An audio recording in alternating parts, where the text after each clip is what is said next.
ஸ்ரீமதே ராமானுஜாய நமஹ. ஸ்ரீமத் வரவரமுனையே நமஹ. 8ஆம் 10 4ஆம் திருவாய்மொழி அனுபவிக்கப் பெறுகிறோம். வார்கடா அருவி அப்படிங்கிற ஒரு பதிகம் அத்தியாச்சரியமான ஒரு பதிகம். இதற்கு சேர சுவாமி மணவாள மாமுனிகள் சாதித்தருளிய திருவாய்மொழி நூற்றந்தாதியிலே 74வது பாசுரத்தையும் அனுபவிக்க இருக்கிறோம். எவ்வளவு அழகான ஒரு பதிகம் இது! வார்கடா அருவின்ற பதிகம். எம்பெருமானோ சம்சார மண்டலத்தில் அவதாரம் பண்ணுறான். இப்படி அவதரித்து தனியே இப்படி உலவுகிறான். எந்தெந்த திவிதேசம் வேணுமோ அங்கேயும் போகிறான். சாட்சாத் விபவாவதாரத்திலையும் இங்கும் அங்கும் அப்படி நடக்கிறான். சம்சாரிகள் தங்கள் அபேட்சிதம் பெற்று அங்கு போமவர்களே ஒழிய இவனுக்கு ரட்ச தேடி பறிகின்றவர்கள் இல்லையே அப்படின்னு நம்மாழ்வார் ரொம்ப தாவப்பட்டார். அதாவது அந்த எம்பெருமான் கிட்ட போய் ஏதாவது அபேட்சிச்சுண்டு அதை கொடுக்குறியா இதை கொடுக்குறியான்னு போயிட்டு அதை வாங்கி பெத்துன்ற பிறகு அப்படியே அகன்று போயிடுறா, தாண்டி போயிடுறா. அதோட சரி, அப்புறம் எம்பெருமானை பார்க்கறதே கிடையாது. அவனுக்கு ரட்சையை தேடி பறிகின்றவர்கள் ஒருவர் கூட இல்லையேன்னு தாபப்பட்ட நம்மாழ்வார் இவனுக்கு என்ன வருகிறதோ அப்படின்னு ஒரு 5 ஆழ்வாருடைய அச்சம் கீழ்த்திருவாய் மொழியில் ஒருவாறு தீர்ந்திருக்க செய்து, அதாவது ஒருவாறு போச்சு. இதுக்கு முன் பதிகத்தில் ரொம்ப அழகாக தெரிவித்தார். இருந்தாலும் அங்கும் இங்கும் பதிகத்தில் ரொம்ப அழகாக தெரிவித்தார். அவருக்கு அச்சங்கள்லாம் தீர்ந்து ஒரு மாதிரி போனால் கூட இன்னும் அச்சம் தீரலையே அப்படி பார்த்தார் எம்பெருமான். இந்த அச்சங்கள்லாம் போனால் கூட இன்னமும் இவருக்கு நம் பக்கத்தில் பரிவின் கனம் இருக்குது. அதனால அச்சம் இவருக்கு நிறைய வந்துட்டே இருக்கு. இது என்ன ஆகுமோ தெரியலையே அப்படின்னு நினச்ச எம்பெருமானே ஆழ்வீர் பிரதிகூலருக்கு கணிசிக்க ஒண்ணாதபடி பேர்பட்ட பெரிய அரண் போல இருக்கக்கூடிய திருச்செங்குன்றூர் திருச்சிற்றாறிலே மகா பக்திமான்கள் ஒரு 3000 பேர் அங்கே வேதியர்கள் அப்படின்னு பரிந்து நோக்கும்படியாக இருக்கிறார்கள். கவலைப்பட வேண்டிய அவசியம் இல்லை. அங்கே பாரு, நான் அடியேன் வாழ்கின்ற படியை அங்கே பாரீர் அப்படின்னு சொல்ல, நமக்கு அசாதாரணமான வீரிய பராக்கிரமங்கள்லாம் குணசமிருத்தியையும் பாரீர் அப்படின்னு பெருமாள் அதெல்லாம் காட்டி கொடுக்க, அதனால் அச்சம்லாம் நன்னா போய் அந்த ஆழ்வாருக்கு வேற ஆச்சரியமான கல்யாண குணங்கள், எம்பெருமானுடைய கல்யாண குணங்கள், அவனுடைய வடிவழகில் அப்போ நன்னா ஈடுபட்டு அந்த நெஞ்சை கொண்டு அந்த எம்பெருமான் திருவடியில் கொண்டு வச்சு அனுபவித்து உகந்திருக்கும்படியான விஷயத்தை இந்த திருவாய்மொழியில் வார்கடாவிங்கிற அந்த பதிகத்தில் தெரிவிக்கிறார். இது எப்படி இருக்குன்னு கேட்டால், விபீஷண ஆழ்வான் பெருமாள் திருவடிகளில் சரணம் வரான். விபீஷணம் உபஸ்திதம் என்று சொல்லும்படியாக எப்பேர் ராகவம் சரணங்கதகான்னு சொல்கிறானுங்க. அந்த சமயத்தில் இவனை சேர்த்து கொள்ளக்கூடாது, சேர்த்துட்டா பெருமாளுக்கு என்ன அவத்தியம் வருமோ அப்படின்னு சுக்ரீவ மகாராஜாக்கள்லாம் சேர்ந்து அச்சம் அப்படியே அதிகப்படியாக உண்டாகி, எம்பெருமானே இவாளை சேர்த்து கொள்ள வேண்டாம் அப்படின்னு சொல்லும்போது பெருமாளை என்ன சொன்னார், கவலைப்பட வேண்டிய அவசியம் இல்லை.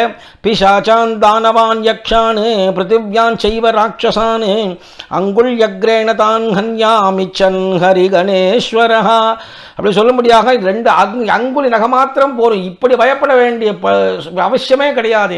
எதற்காக நீங்கள்லாம் பயப்படுறீர்கள்? நீங்கள் உங்கள் பாடுபட்டு போகலாம், யாருமே எனக்கு வேண்டாம், எனக்கு நகம் போரும், அதுவே பெரிய ஆயுதம். அங்குள் யக்ரேன தான் ஹன்யாம் இச்சன் ஹரிகணேஸ்வரா, ஹே ஹரிகணேஸ்வரா சுக்ரீவனே அப்படின்னு கூப்பிட்டுட்டு அங்கே பிசாச்சான் தானவான் யக்ஷான் பிருத்திவ்யான் செய்வ ராட்சசான் எத்தனை யாரெல்லாம் இருக்கிறாளோ அத்தனை பேரையும் எனக்கு நகம் போரும் சம்ஹாரம் பண்ணிட்டு போயிட்டே இருப்பேன் அப்படின்னு சொன்னதுமே அவளுக்கெல்லாம் ஒரு அப்பாட, எம்பெருமான் கிட்ட இனிமேல் கவலை இல்லை. அந்த ஒரு பெரிய மிடுக்கு வச்சிருக்கான எம்பெருமான், அது போரும் அப்படின்னு எம்பெருமான் அவள்கிட்டலாம் மிடுக்க காட்டினானே, அதுபோல சுவாமி நம்மாழ்வார்கிட்டையும் தேவரீர் அவசியம் ஏன் இவ்வளவு கவலை கொள்றீர், எமக்கு மேலே இவ்வளவு பரிவு இருக்கு, மிக்க சந்தோஷம். ஆனால் நீர் கவலைப்படும்படியான விஷயங்கள் இங்கே ஒன்றுமே இல்லை. இதோ காட்டுறேன் பாரு என்னுடைய விஷயங்கள் வைபவங்கள்லாம். அவன் கிருஷ்ணாவதாரத்தில் என்ன செஞ்சேன்னு தெரியுமா அப்படிங்கிறத எடுத்து எம்பெருமான் காட்டினானோ இல்லையோ, அந்த க்ஷணமே அத்தியாச்சரியமாக ஒரு பாட்டிலேயே நிறைய விஷயங்களை எடுத்து சொல்லும்படியாக அழகாக அமைஞ்ச பாசுரம் இன்றைய இந்த அனுபவிக்கக்கூடிய பாசுரம். இந்த திருவாய்மொழி 4ஆம் பதிகத்திலே எவ்வளவு அழகான விஷயத்தை எடுத்து காட்டார். எம்பெருமானுடைய கல்யாண குணங்கள், அவன் எப்படி எல்லாரையும் தடுத்தாட்கொண்டான் அப்படிங்கிற விஷயத்தை சொல்ல வேண்டி இருக்க, அதை விட்டுட்டு யக்ஷ ராட்சசர்கள் போல இருக்கக்கூடியவர்கள்லாம் எப்படி சம்ஹாரம் பண்ணி மிடுக்கோட நின்றான் அப்படிங்கிற விஷயத்தை எடுக்கிறார். வார்கடா வரிவு யானை மாமலையின் மறுப்பினை குவடு இருத்து உருட்டி ஊர்கொள் தின்பாகனுயிர் செகுத்து அரங்கின் மல்லரைக் கொண்டு சூழ் பரண்மேல் போர்க்கடா வரசர் புறக்கிட மாடமீமிசை கஞ்சனைத் தகர்த்தா சீர்கொள் சித்தாயன் திருச்செங்குன்றூரில் திருச்சிற்றாரெங்கள் செல் சார்வே. ரொம்ப அழகாக தெரிவிக்கிறார் இந்த இடத்துல. என்ன அழகான வார்த்தை பாருங்க இங்க. வார்க்கடா அருவி, வார்க்கடா வருவின்னா வார்க்கடா அருவி அர்த்தம் பிரிச்சோம்னாக்கா பாய்கின்ற மத நீர். பொதுவாக மலை மேலேருந்து அருவி கொட்டுமே, அதுபோல மத நீர் கொட்டுறதான் ஒரு யானைக்கு. யானை மாமலையின் குவலையா பீடம் சொல்லக்கூடிய பெரிய யானை மலை போல நிற்கிறது. அந்த யானையை மறுப்பு 2 தந்தங்களாகிய 2 அந்த பெரிய நீண்ட தந்தங்கள் இருக்கு இல்லையா, அந்த இணை கோவடு 2 சிகரங்கள், அது சிகரம் போல இருக்கான். பெரிய மலைக்கு 2 சிகரங்கள் போல 2 தந்தங்கள் இருக்கு, 2 தந்தங்களாகிய 2 சிகரம் அப்படின்னு காட்டிவிட்டாருங்க. அதை இருத்து நன்னா முறிச்சு உடச்சி எடுத்துட்டான் அப்படிங்கிறார். உருட்டு யானையை முடித்து ஒழித்து அப்படிங்கிறாருங்க. அதாவது உருட்டின்னா என்ன, அது யானையை உருட்டுறாங்கன்னா என்ன அர்த்தம், அப்படி ஒரு பெரிய பெரிய காலாச்சை வாழை பிடிச்சி சுழட்டி ஒரு அடி அடித்தான்னா மொத்தமாக முடியும்படி ஆகிடுத்தான். அது அதை முறித்து கீழே தள்ளி அப்புறம் ஊன்கொள் தென்பாகன் உயிர் செகுத்து, அந்த யானையை நடத்தும்படியான ஒரு பாகன் இருப்பான் இல்லையா, அந்த யானை அந்த பாகன்ட்ட தான் அடங்கி நிற்குமே தவிர வேறு யாருக்கும் அடங்காது.